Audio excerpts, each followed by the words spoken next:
Visa প্রক্রিয়া বন্ধ থাকায় উন্নত চিকিৎসার জন্য ভারতের বিকল্প হতে পারে চীন, এমন মন্তব্য করেছেন পররাষ্ট্র উপদেষ্টা তৌহিদ হোসেন। পররাষ্ট্র মন্ত্রণালয়ের চীন সফর পরবর্তী এক প্রেস ব্রিফিংয়ে তিনি আরও বলেন, চীনের কুনমিংয়ের চিকিৎসা ও যাতায়াত খরচ তুলনামূলক কম।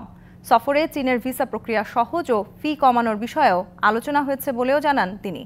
ব্রহ্মপুত্র নদে জলবিদ্যুৎ কেন্দ্র নির্মাণ হলে পানি প্রবাহ কমবে না বলেও মন্তব্য করেন উপদেষ্টা। জানান, বাংলাদেশের পক্ষ থেকে সুদের হার কমানোর প্রস্তাব দেওয়া হয়েছে।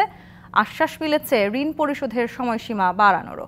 এদিকে ডোনাল্ড ট্রাম্পের উন্নয়ন প্রকল্পে যুক্তরাষ্ট্রের 3 মাসের অর্থায়ন তহবিল স্থগিতের ঘোষণা বৈশ্বিক, এমন মন্তব্য করে পররাষ্ট্র উপদেষ্টা এতে উদ্বিগ্ন হওয়ার কিছু নেই বলেও জানান তিনি।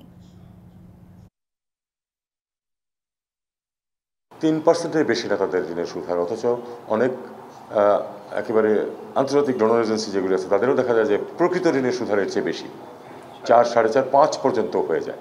তো যাই হোক, তারপরে তারা আশা দিয়েছে যে তারা এটা দেখবে, যদি সম্ভব হয় কমানোর, তারা কিছুটা কমানোর চেষ্টা করবে।